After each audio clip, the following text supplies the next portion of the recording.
In the beginning, God created the heavens and the earth. And when he was finished, he created the nurse. He blessed her feet for mileage. He blew into her ears strength, courage, and understanding. I actually was raised in 4th Ward, and they call it Midtown now.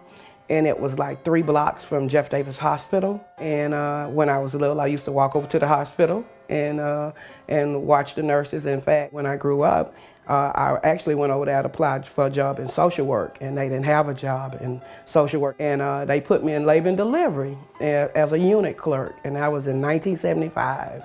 And I'd been there like a week, and I delivered my first baby. And I always felt like that was like divine intervention. And from then on, I just went from a ward clerk to a student nurse to a registered nurse. And now it's like 33 years later, and I'm still in labor and delivery.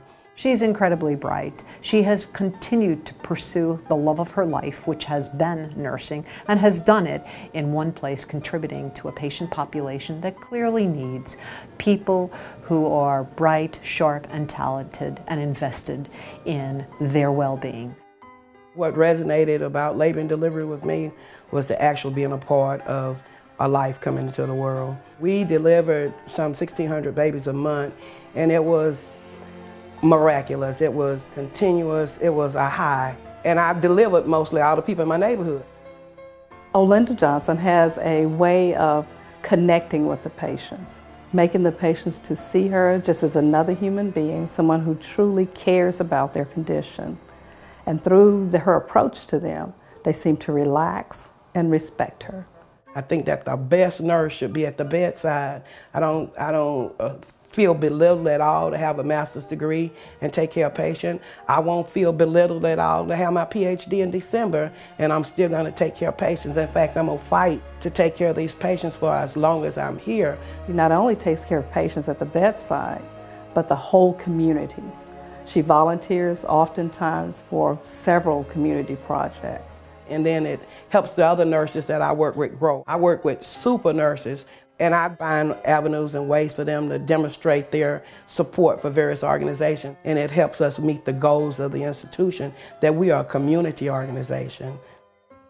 Education is one of her highest goals. She stresses this to her children. Her 2 boys are very educated, and this is just her life. She has some articles that she's had published, but right now she's pursuing a PhD in nursing.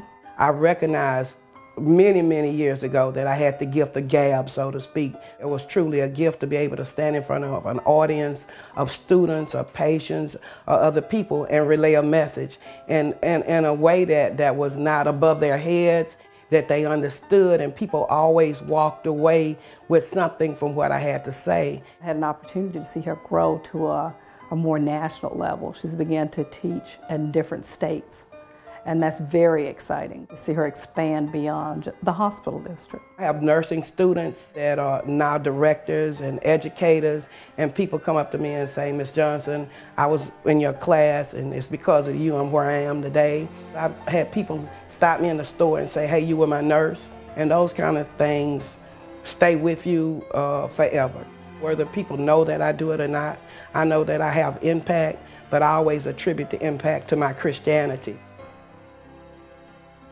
It has been a privilege to work with you, Olinda. You are my friend, my confidant, and I love you. And today I would like to congratulate you for winning this wonderful award. You make us all proud. I'm really honored by this award, but it just adds to what we can do as nurses. So everything that I do now, the awards that I win, it's more for the discipline of nursing to be displayed as something very positive, that it's just not a job. It's what we are 24/7, and that we have a responsibility as a nurse to advocate our discipline.